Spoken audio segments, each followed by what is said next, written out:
But if we want to maneuver through the storm, you can't have a storm inside yourself.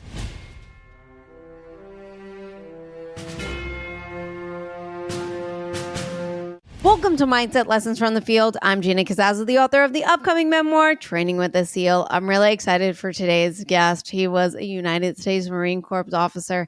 He served as the chief of the FBI's counterintelligence behavior analyst program.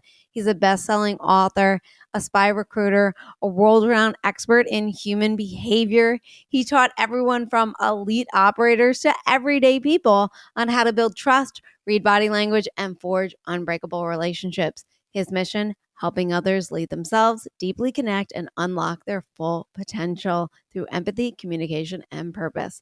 Ladies and gentlemen, I'm really excited to introduce you to Robert Dreeke. Robert, thank you so much for being on the show. Very nice to see you. Very nice to meet you, Gina. I haven't had a behavior analysis, someone who's an expert in human behavior on this show. And that actually sparks my first question that I want to ask you, which is kind of off the notes that I prepared.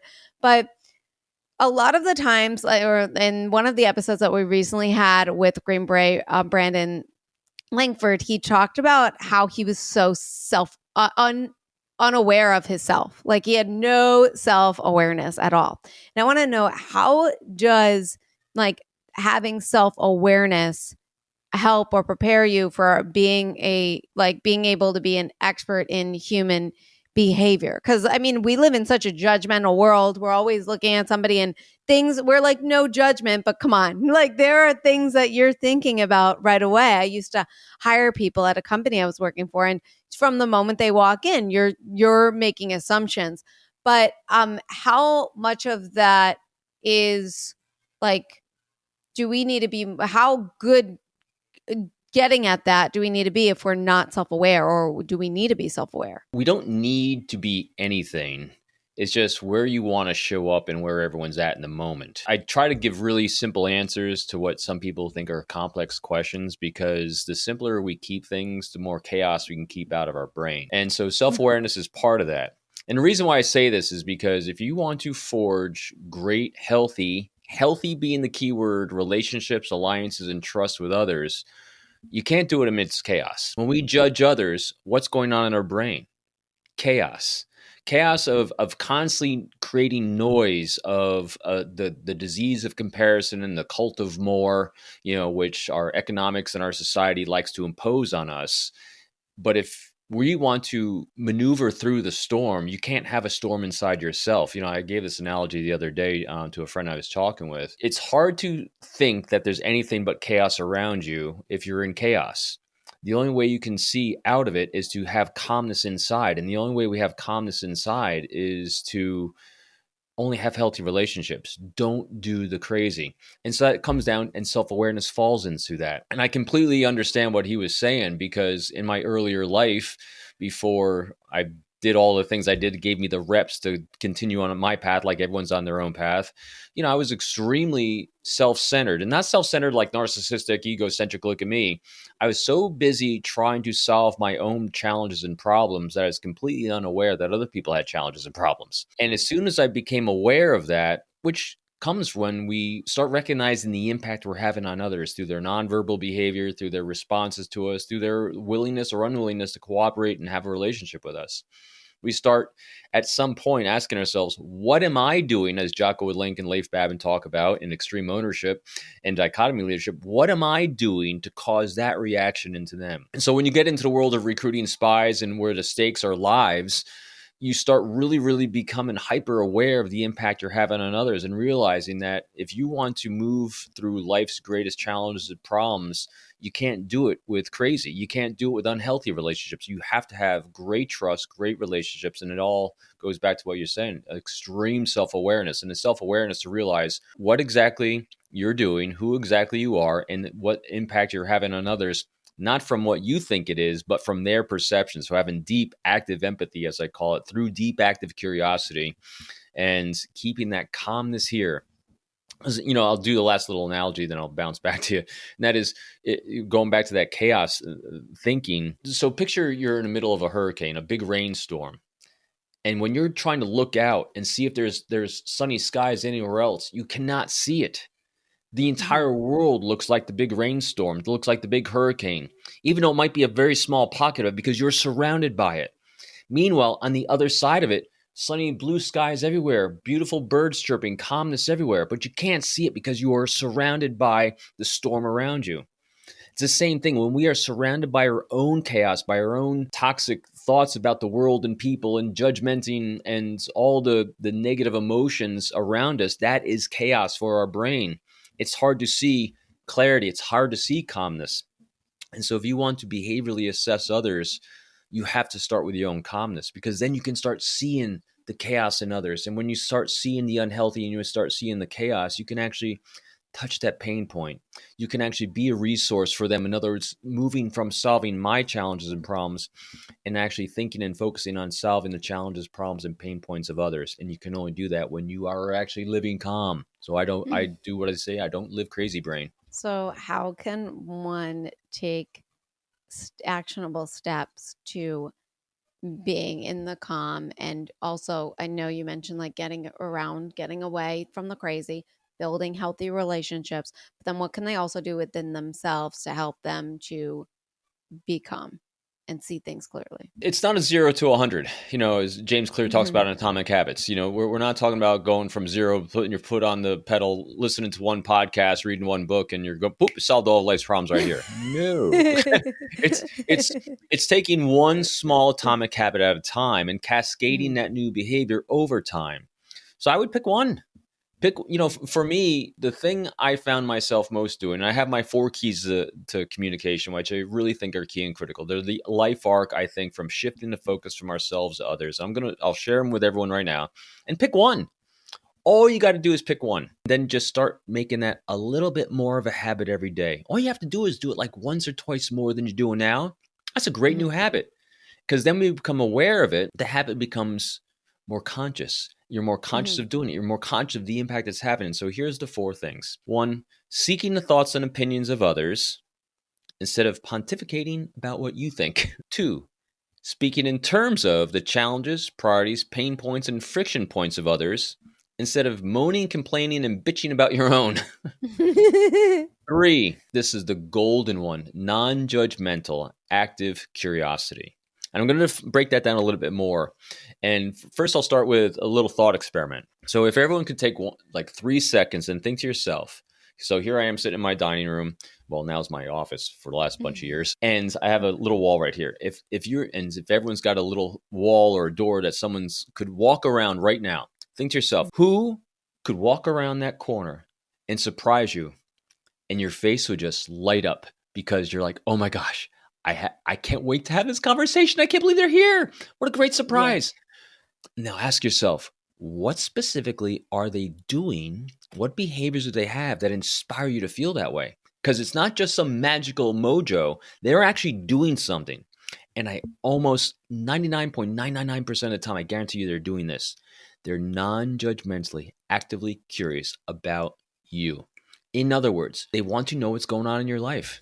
And no matter what it is you share, no matter, even though it's out of sync with what their own morals, ethics, and beliefs are, they are curious to learn more. And active curiosity means that they're not curious about what it is they want to know. They're curious about what it is you want to share. And so that is what the most beautiful people in our own lives do that inspires to can't wait to see them. And so all you got to do is ask yourself this: are you that person for at least one other person? And if you are or not, just add one more habit of being actively curious for one other person today. So that's one thing people can start doing right now. Very simple, very easily. Just do that once a day more and just think of the profound impact. Who actually goes through every day actively thinking about what I can do to inspire someone to feel great when they're with me? And then finally, the last one out of the 4 is empower people with choices. Using the powerful word of if. If is a great way to empower someone with choice, because when someone has a choice, they feel safe, because all human beings, we're all exceptionally predictable. I can predict and so can you, and so can everyone listening and watching. You can predict what every human being is going to do at every moment of every day. Everyone that is a Homo sapien is going to act in their own best interests in terms of their safety, security, and prosperity from their point of view. All you need to do is figure out what they think that is and not guess at it from their perspective. That is called deep, active empathy, going in and seeing what life looks like from their perspective. And now if you're off on your prediction, that means you don't know them well enough. Spend a little more time, be a little more actively curious. And that's it. So see how simple that is? Wow. That was, yeah, I listened to a couple of things where you talked about this. And, it also, this took me a little bit to realize when I was in the Navy SEAL prep program, and I've talked about this a couple of times on the show because teamwork was a really big thing that I was learning. But, you said it in the best way. It's like, it's not about you, it's about them, and that was one of the biggest takeaways where like, I was always thinking about me. I was always thinking about how much this sucked, how cold I am, how miserable I am, right? But the moment I looked at my teammate next to me and saw it sucked just as equally for him as it did for me, and then I went to actively help that human being for it to less suck, it less sucked for me too. Oh my God, it's amazing how that works. Yeah. It's incredible, but until like it took me like a month to understand because you could talk about it, but until you actively do it and experience it, it's a whole nother thing. Yeah. And you talked about healthy relationships and things like that, and I think we all want healthy relationships and strong relationships. I'd like to think we do, whether it's like with our family, coworkers, and stuff. What are some things that we can do today to help deepen a trust within those relationships to develop stronger relationships and for them to be more healthy? So I'm going to give you the behaviors of trust in a second. But before I do that, I'm going to give everyone one very simple word. Again, I love simple things, but simple things can be hard to practice. But when you keep it simple in here, it's a little bit easier to make into atomic habits. This is all the things I ever share is it's not about memorizing what you need to do. It's about calming everything inside you so you can focus on everyone around you a little bit more. This one powerful word, it's something that the great Stoic Epictetus used to talk about, and that is the word enough. We as a society and as a species crave more. We're caught up in the cult of more. And as I said, the disease of comparison. And it keeps such a crazy brain in us, and the marketing all around us, the economy all around us. The entire world revolves around creating an environment for our brain where we want a little bit more. And once we achieve that, we want a little bit more. And how do we know we want more? Well, the people around us have more because we're comparing it.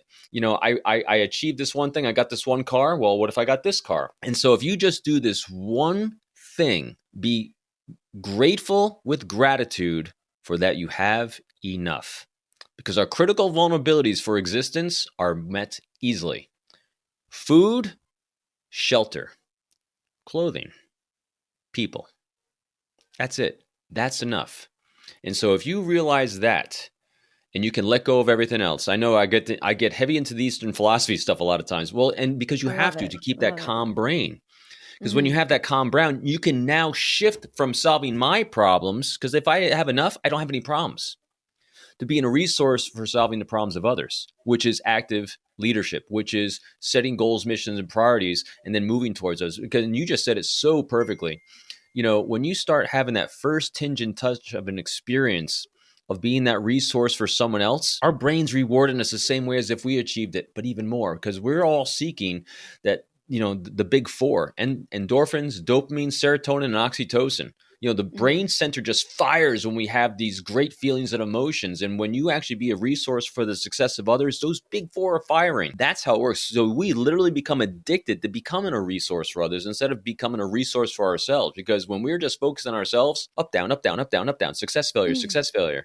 But when you focus on others, everyone wants you in their life. And you become really, really good at being a problem solver. And so that's the one word to help this process where people want to trust you is when they feel and see the calmness in you, because you're not caught up in the cult of more. And the other thing is the behaviors of trust are really plain and simple as also. Open, honest communication, be transparent, and vulnerability. And vulnerability is not like, oh, woe is me. Vulnerabilities mean like you're very self-aware about, hey, here's my strength and skill set. I'm very attuned to what I'm good at. That's confidence. But vulnerability is balancing that dichotomy with humility, saying, hey, but here's what I'm not good at. Here's my blind spot. and here's what I'm doing about it. Because when people see that, hey, you're not trying to be perfect, because here's the other thing, guarantee human behavior. No one is perfect.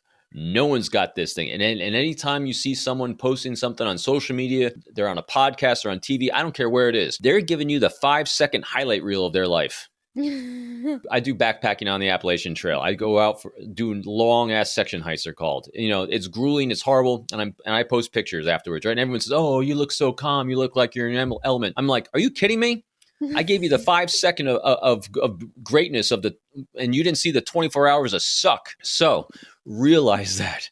So everyone has all that. That's So just key. And relatable. so the big thing is though, is being that open, honest and communication with that transparency and vulnerability. It's just beautiful behaviors of trust because it empowers people with what I call situational awareness.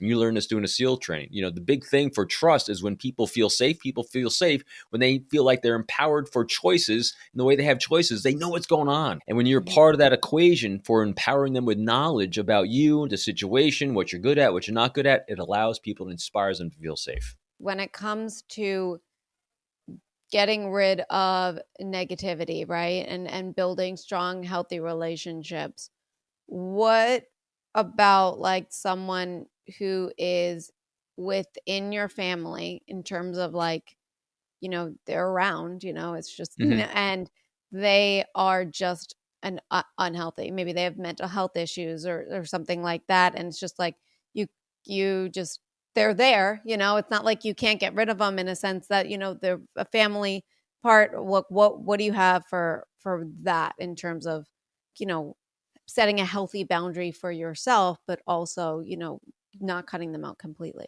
Yeah, great question that everyone deals with, whether it's your own family or people you have to work with because you can't leave that job. That's a good and you have point. toxic People that you have to work with that might have mental, something. There's numerous things you can do, and I hate having numerous things, but every human being is different. And so there's a few things that I will always do. And you hit the mental health thing first. So I want to address that first. And that is there are a few individuals in our lives that actually truly have mental health issues that no matter what you say or do, you're not going to fix that problem. And in those situations, I've had friends and family members like that too. This is where we have very gentle conversations with people or people that are close to them about actually inspiring them to want to seek some other professional help. And the big thing when addressing concerns like that is do all you can to strategize your language to let them know there's no shame in what's going on. Because the worst thing you can do to any human being is take what they perceive as shameful and show it to them. Because shields go up, no information flow, because the worst thing you can do is, there's two horrible emotions that we all deal with, shame and resentment. Shame is crippling to us, and resentment is something that is the most toxic thing I think we have towards another human being, including ourselves. And so the worst thing to do is show someone their shame. So if someone is truly struggling, and I'm going to give you a hint on what that actually might look like. And this is through conversation. One way that I then engage people that might have other than healthy behaviors around me is first, I try to understand their context. In other words, if someone has some toxic language towards me or their unhealthy behaviors or whatever the myriad of things are, they're just in chaos, right?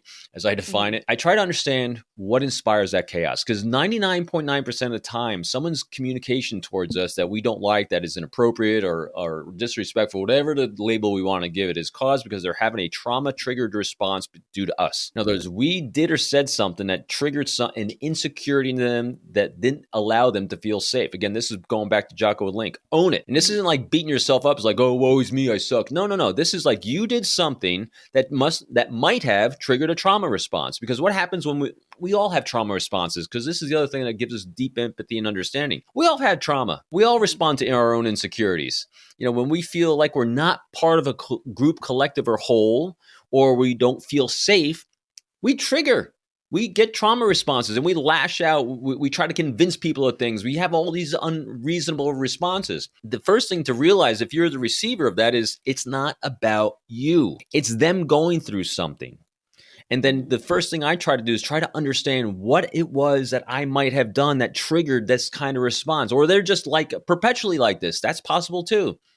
And so, in other words, if they're healthy, not healthy from the sense they don't need professional medication or therapy or things like that, but they're healthy from the standpoint of they follow in the normal parameters of human behavior, the first thing I'm thinking of, what can I do? Let them feel safe with me. How can I allow them to be feeling secure with me, that I'm not threatening to them, that I'm actually not trying to counter them, that I'm not, and it's very hard because if someone's coming at us in a very toxic, negative way, the first thing you want to do is battle back. This is where you just move like water, man. Just don't take it personally. They're not doing it to you. You just happen to be in the way of their mouth today. That's all it is. And so I know it's very, very hard to do because our own ego, our own vanity, our own insecurities start flaring up.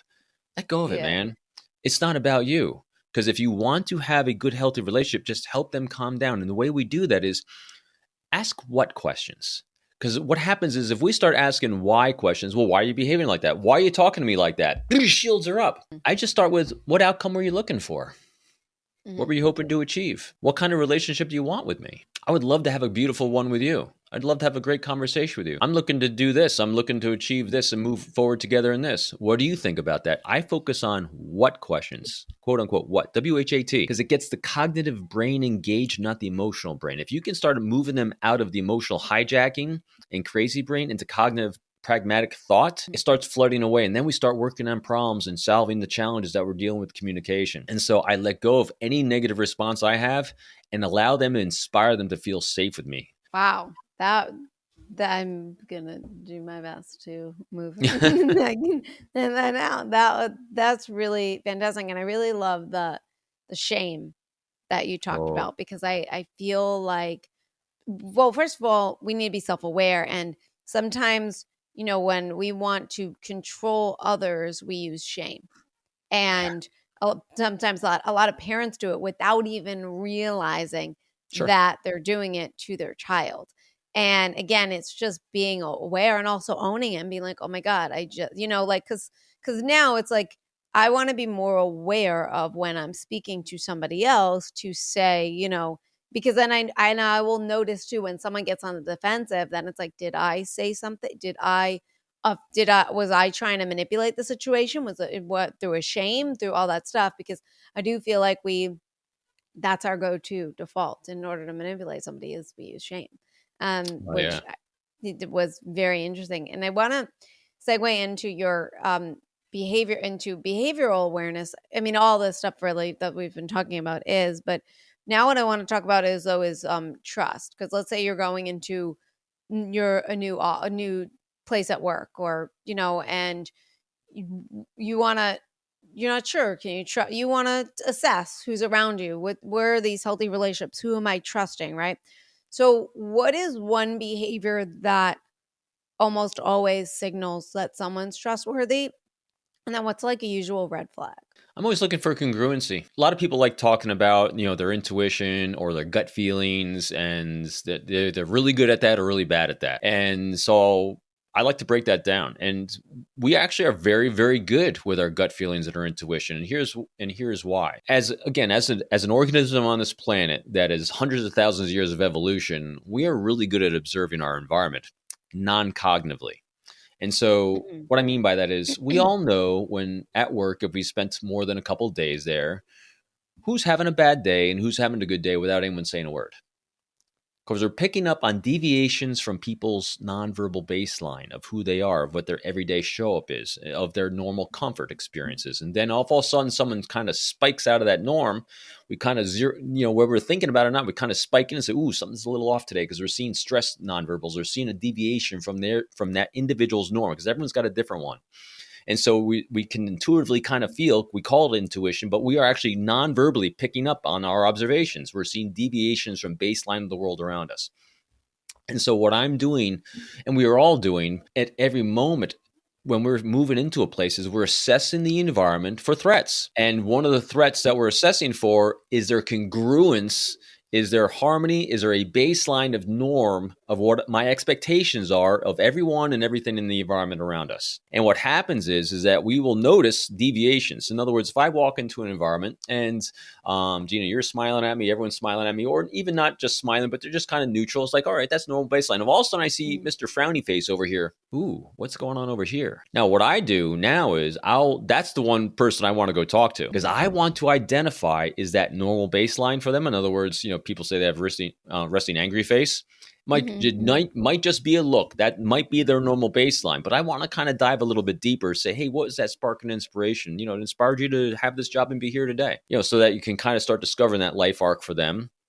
And they may or may not then be congruent with the things you're looking for. But I'm looking for congruence of language and behavior. I'm looking for people that are saying things, they're using the 4 keys of communication to some degree with me. They're making it about me. I'm looking for consistency of tempo of how they're interacting with the world around them, as well as their words and actions and deeds. So I'm just looking for lots of congruency with people around me. And then if I see someone or encountering someone that starts spiking out of the norm, their tempo seems to be off, they're saying one thing, they're making it about me, but they're actually being extremely self-centered with a lot of I statements. Again, I don't judge it as right or wrong. I'm just kind of pinging that as all right, here's someone that in this lane with me right here might be someone that I want to be a little bit slower to engage with my own transparency. So let's be a little more cautious when engaging, because for some reason they feel there's unhealthiness right here. Speaking of, because you're talking nonverbals and all that stuff, and I wanted to get into, you talked a lot from research I was doing, like accommodating nonverbals, and and how that's like a game changer with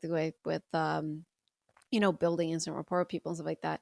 Can you go a little bit deeper into that and what you talk about? Yeah, accommodating nonverbals are basically what we do nonverbally to inspire people to feel safe with us. I'm doing them right now. Smiling, a little bit of head tilt, exposing a carotid artery, saying, hey, I trust the world not to try to rip out my jugular vein.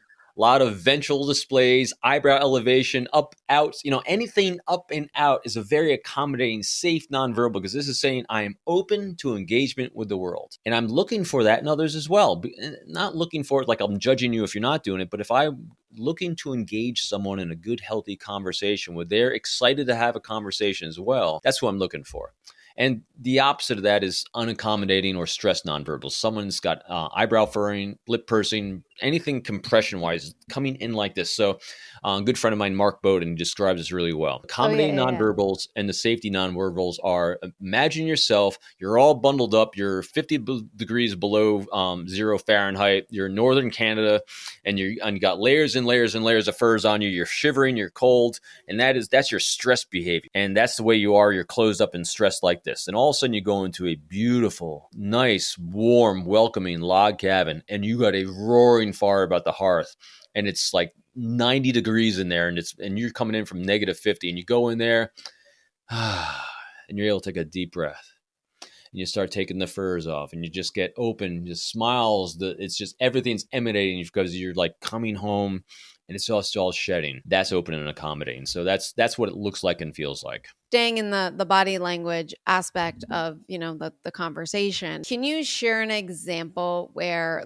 there was a change in outcome, like in spy work and everyday conversation, that like made a big difference? I wouldn't say it made a big difference. It became very obvious, though. There was probably the biggest thing that I used body language for in the world of recruiting spies were probably the two types of situations stood out. There was one, I did a lot of undercover work because it was illegal for me to be overtly FBI when we're trying to recruit a Russian intelligence officer that was diplomat at the United Nations or something like that by treaty and law. And so a lot of times, if you're going to make first contact, if you don't have a confidential human source that's doing it on your behest, I have to be the one doing it. But if you're doing undercover work, you're actually lying and have a fictitious. So it can't be you doing recruiting. It's you getting the information and pass it on to someone else who won't have to lie. Believe it or not, that's how we actually think, because it won't be a real relationship. It'll be a fake relationship. And that's not what trust is based upon. But it was really interesting because I was doing an engagement with a Russian intelligence officer. And we're sitting there, we're talking about our kids, we're talking about traveling, and we're just having, kind of relaxed, just like this, up, out, open, right? Very accommodating, safe nonverbals. And all of a sudden, he had a shift, the mindset. And he, all of a sudden, after being like this, he leaned in, pursed his lips, and said, "Hey, I'm just curious.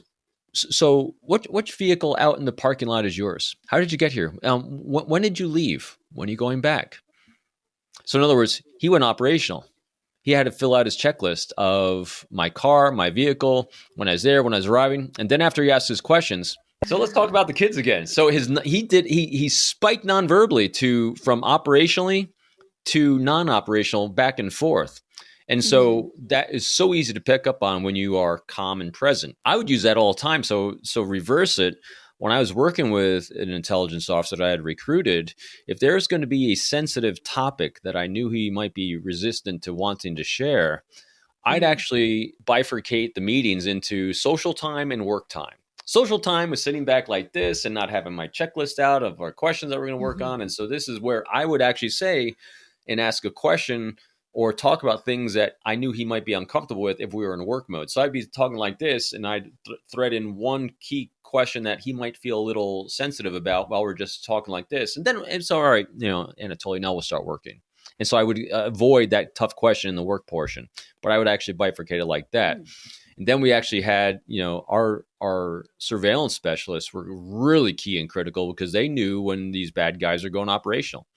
Because if you think about it, everyone has what they do every day on their normal day. I mean, we all have our daily routine. When we're not doing something special, our daily routine does not deviate very much at all. It's our baseline. But if you're going to do something special or go operationally where you want to be in the black, where you're trying to shed surveillance, where you're trying to do something covert, your nonverbal behavior spikes. Our surveillance specialists were great. And so I'd get call outs all the time. It was like, hey, Sergei Ivanov is going operational today. This is the direction he's heading. And here's the time. Go.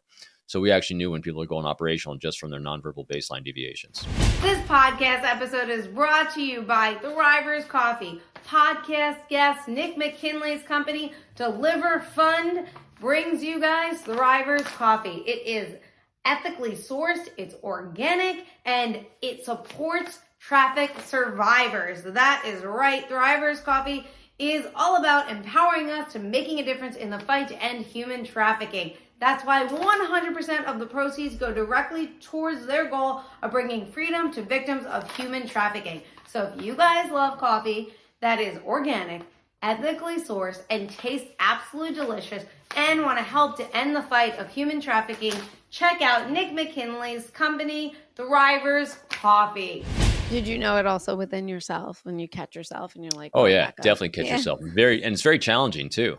I could only imagine how challenging. And also like when you do catch yourself, like, I don't know, like subtly going back instead of like abruptly. I don't know how exactly, like that's for myself. I'm always like when I become aware of myself in a way that I don't want to be, for me, it's very jarring in terms of the shift that I'm making where it's very unnatural.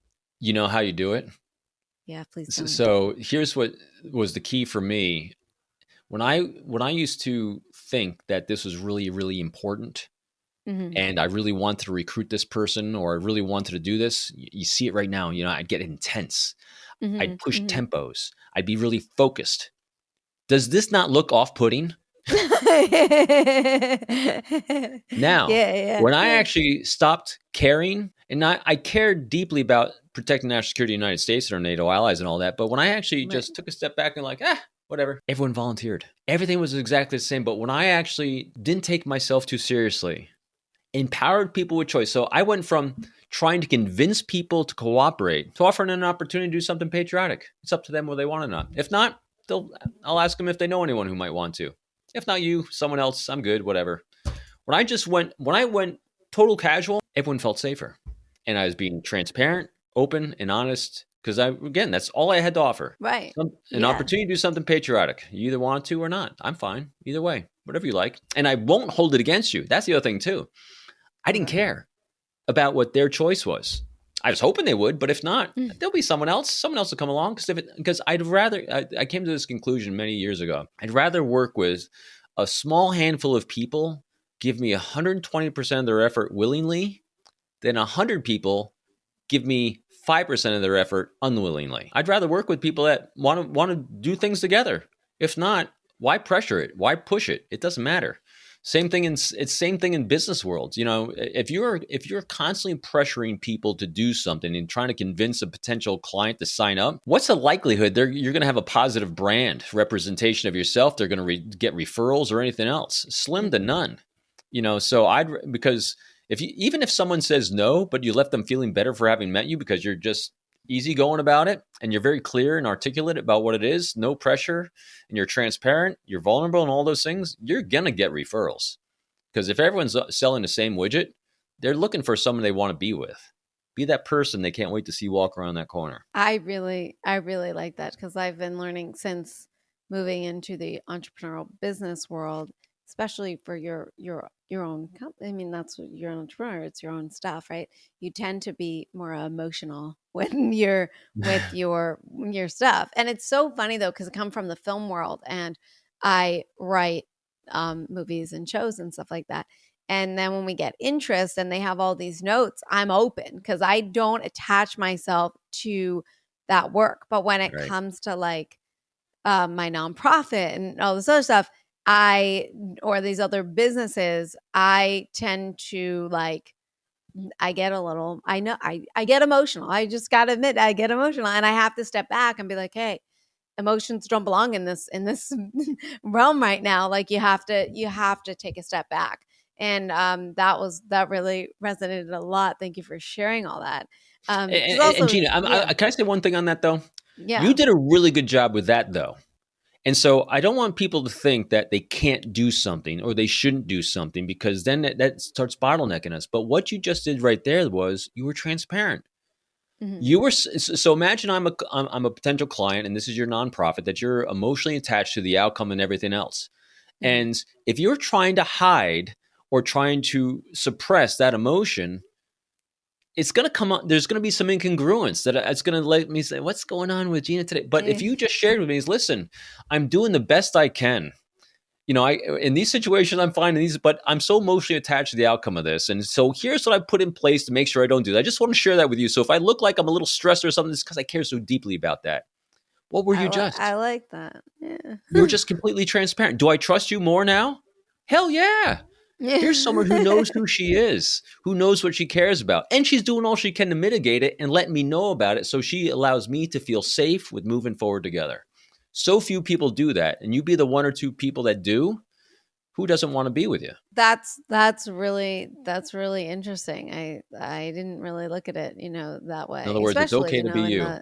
And especially in the nonprofit world, it's like, I can't do without you guys, like without the people that get involved, right? Because it's like with my nonprofit, I don't take a salary. So it's every fund that comes in goes into our programs. And so, yeah, sometimes it's like I need a sponsor for April 25th. And I'm like, I'm struggling at this point. But at the same time, it's like, I have to let it go, right? It'll just, whatever. But I love this. This is really fantastic. And I want to shift into the mental fitness leadership category, because, you train people in this area. I mean, you train in all these areas that we talked about. But, I want to go into kind of the burnout area and how we can come out of that burnout area where, you've led, and you talked about, the pressures and stuff. And like when you were able to let go, it was like, whatever, in terms of when you really wanted it or felt like you needed to recruit this person. But for like our everyday listeners, as I talked about, who aren't recruiting spies and stuff, but what happens when you're in life, like struggling with that self-doubt, the burnout?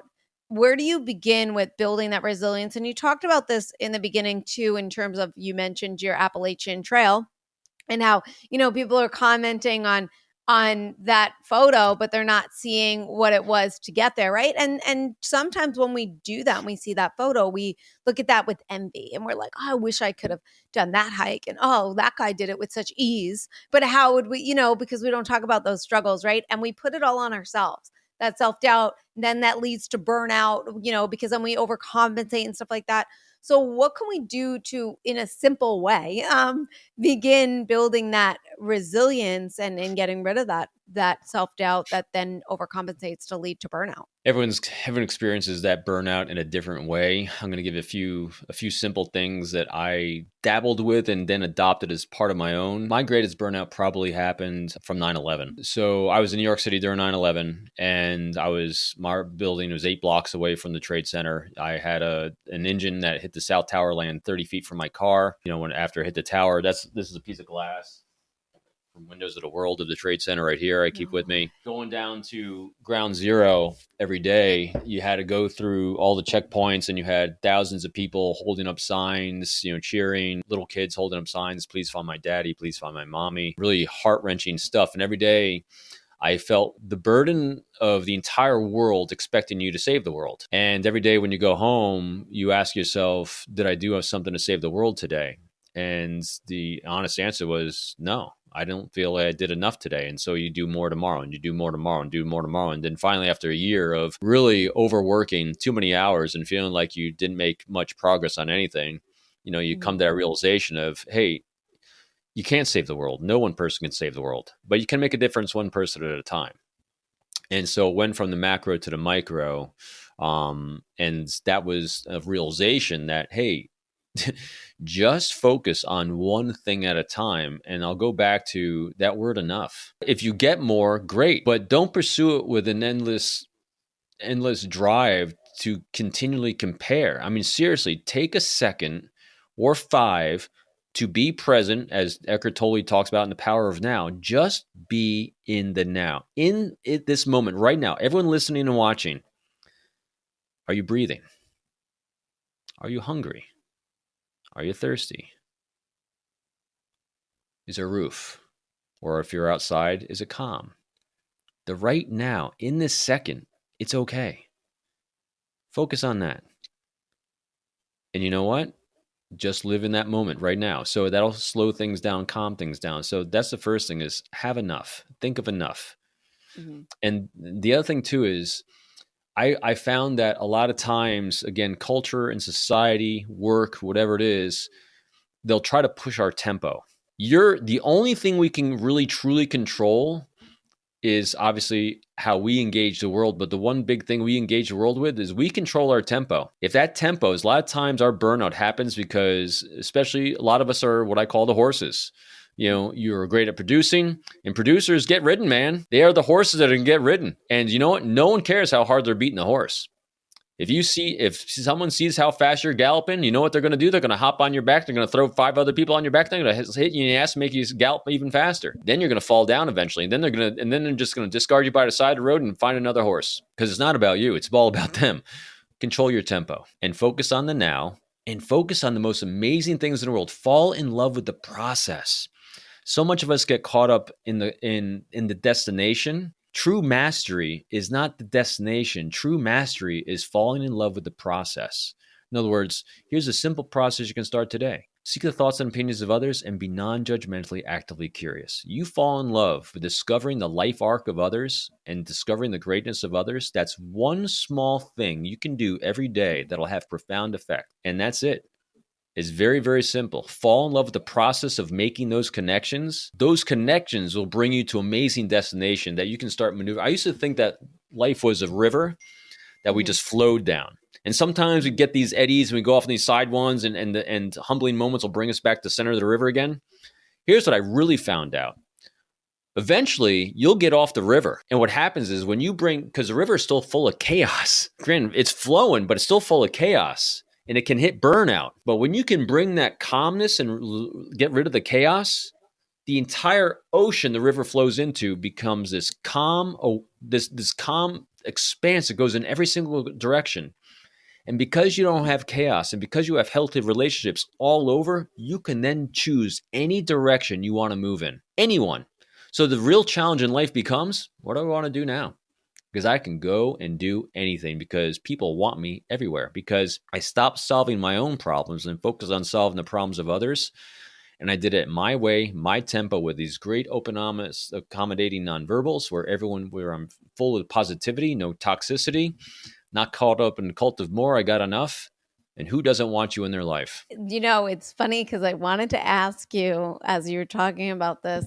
Well, I was going to ask you before, and then as you were talking about this, you've evolved in so many roles, and you just talked about knowing that you could go anywhere, or just allowing yourself to change, and I feel like many of us just get complacent. We just stay where we are because it's the safer of getting out and trying a new role, or going into a new role and saying, can I even do this? And I don't know any, all these negative, worrisome things. And for someone like you, I mean, going from Marine, spy recruiter, like author, and you've authored so many books. Oh my God, it's incredible.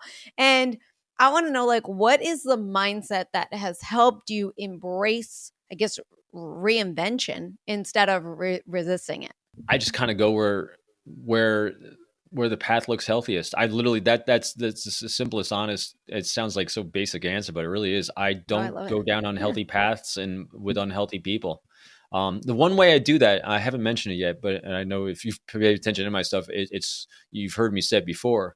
The most important thing on this entire journey is to have a great, healthy, loving critic. The loving critic is my objectivity that I don't have for myself. All these things I've pontificated about, I am so fantastic at doing this for others. I can be 95 to 99% accurate when being a beautiful, loving critic for you, where I care deeply about you, but not the outcome you're seeking, because I'm not emotionally attached to that. You are, but I can be there completely objective for you and say all the right things and do all the right things and give the great, beautiful nudges and make you feel beautiful about yourself. But for myself, I'm horrible. I'm good at, about 50 or 60% of the time I'm good. I'm better than most, but definitely not as good as I am for others. And so who do I have? I have my loving critic. My wife is my loving critic. As much as I'd love to say, no, you're wrong on half the stuff she tells me to do or not do, I listen because she's got objectivity for me and I have for her. I'm this for my son and my daughter, bigger than hell.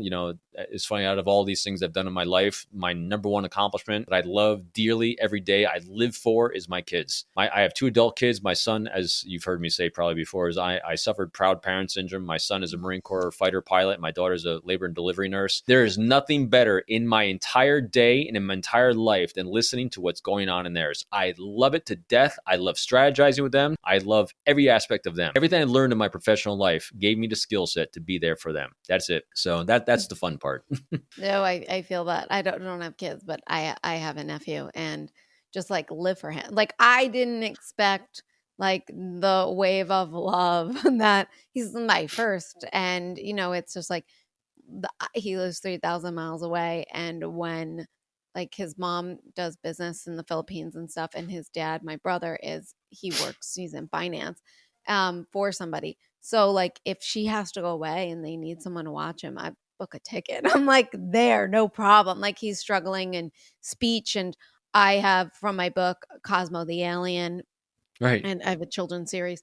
And what I did was, now Cosmo was doing like older kid stuff. And now I moved him into toddler stage to do like speech with songs and stuff. And these animations take like days. Okay.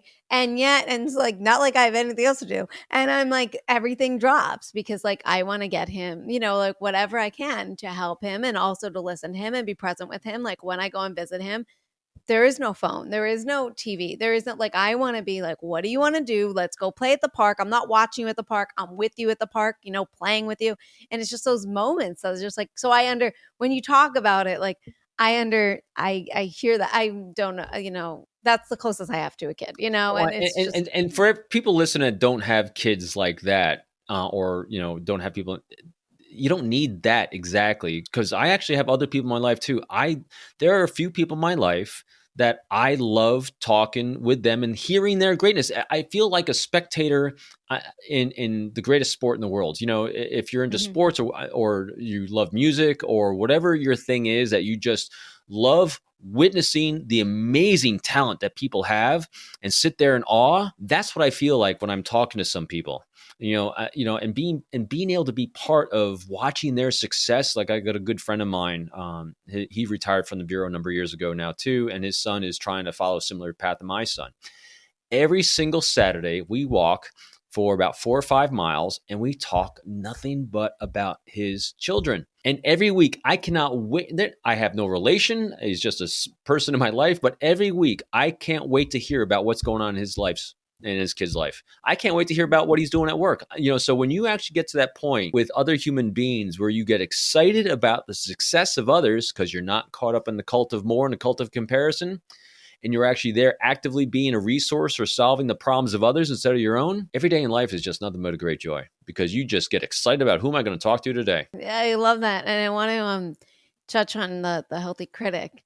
because it's because I think that is so important. It's funny because one of my brothers I talk to a lot when it comes to, or he gives me his advice, and and it's funny though because I'm like, you know, this person I hired, and they're saying I'm doing it right when it comes to the marketing. And my brother goes, they're lying. He's like, if you would be doing it right, you'd be having results. And he's like, and I was like, and he's like, you need to find somebody that's not going to, that can help you in terms of, telling you that something clearly isn't working if Right. you're not getting the results that you need. You need to find people that can help in that aspect. And he's the one that helps me like keep it real and see it clearly. And also he's a great business guy. So he does give me some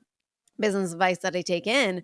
But and it's funny too, because like I'll show him something. He goes, if anyone tells you this is good, they're lying. He goes, never trust them. And then he'll see something and he goes, oh, that was really good. And then I know, like, okay, like, but it's just, how do you then, here's a good thing, because they're close to you. Like my brother is close to me. Your wife is close to you, right? How do you find that healthy critic, right? But not get so defensive when they might say something that we don't want to hear?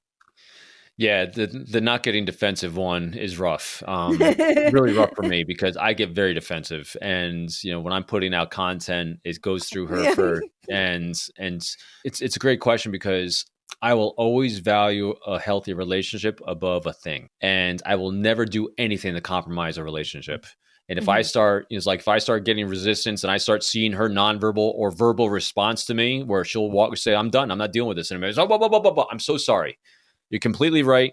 Let's go again. And then I preempt it too. I said, I'll let you know right now, I'm going to do absolutely the best I can to do this, this, and this, and this. And I get better every time. I guarantee it. But at the same time though, I know that emotion really, really well.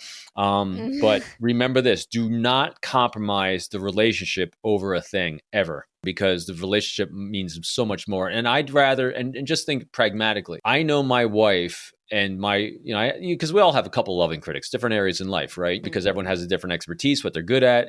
But if they're all vested in you and they care deeply about you, they're going to do their best for you, just like you do for others. And so I'd rather them 95% right and 5% wrong than me only being 50-50. I don't mind losing out or them being wrong 5% of the time for me, because I'm willing, because that is so much better than me doing it without them. And I don't begrudge it. If it goes sideways, I just take it. And sometimes I just get really pissed and I do it anyway.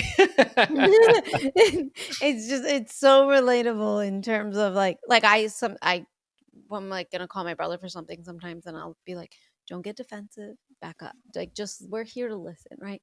And then it's just like, but you tell yourself, you're like, okay, I'm going to not get defensive. And like yesterday, like we were talking about the podcast and stuff like that. And he was like, telling me like, you got something here. Like, this is, you need it. You should be getting out to like this, and this, and all this other stuff. And he'll say some stuff. And then next thing you know, like, I don't know how the conversation ended with him giving me like positive feedback, telling me positive things about the show, giving me some critiques, and then me being like, getting super defensive. And then all of a sudden be like, maybe I shouldn't even do this anymore, and it's just like, but it's like, that's how I end up getting. And sometimes I'll say something and I don't even realize I'm defensive. And he goes, listen, I just asked a question. Like, you got defensive about it. You're clearly thinking that. He's like, he's like, you already know the reality. And the thing is that you don't want to face that reality. So you don't want to hear what I have to say. And when you're ready, he goes, then come back. And then I like calmed down and then like came back and was like, okay, I'm ready. I'm ready now. He goes, you sure? And I'm like, yeah, I realize you're right. And that's why I'm so defensive. And the thing is like, I'm emotionally attached. It all comes down to all that stuff. And then it comes down to that self-awareness, being able to recognize that. And that's it. And you hit it right there. We all have those moments. And then as soon as I get emotionally hijacked by a situation, I immediately, because I recognize it, and I immediately go into what I call science experiment mode. Let's make this a science experiment and make sure I'm asking the what question. What is causing me to have this response? Because then if I get that, my brain automatically engage in the pragmatic, objective analysis, the emotions start floating away. And as Ryan Holiday talks about in Stillness is Key and all his great Stoicism books he writes, is there's no rush. In aviation, we have an expression called no emergency takeoffs, because if every emergency takeoff will guarantee an emergency landing. So there's no emergency takeoff. Take a deep breath, take a pause, and just wait. There's no problem with waiting in 99% of the things, because the chances of you making a bad decision while emotionally hijacked are much higher than if you took the time to just calm down, slow down, and think about that a little longer. Oh, yeah, for sure. For sure. And for our last question, out of everything that we discussed and talked about, what would you say would be the one thing that our listeners can do on a daily basis to really help strengthen that mental fitness, that resilience, that grit that allows them to handle the unforeseen challenges that life throws at us? I'm going to go back to enough. Realize that you're enough. Realize you have enough. Realize that you don't need to get caught up in the cult of more and the disease of comparison. And then when you just be actively curious with those around you, do a little bit deeper dive, you're going to make deeper connections, and you'll find out, well, I actually do have enough, because value those healthy relationships. All else starts to flow. Keep the chaos away, man. I love that. Thank you so much. And thank you for being on the show. You were amazing, and you really gave some fantastic pieces of advice, and I hope our listeners are benefiting from it as much as I've benefited from it. So thank you so much for being on the show. Thanks, Gina. And for everyone listening, I want everyone to do one more thing for me, and that is, she puts a lot of time, effort, and resources into bringing you amazing people with amazing content. Make sure you hit like, subscribe, and tell everyone all about her show, because it is amazing and incredible. Thank you so much. And for all our listeners, I will see you all next week. Thank you.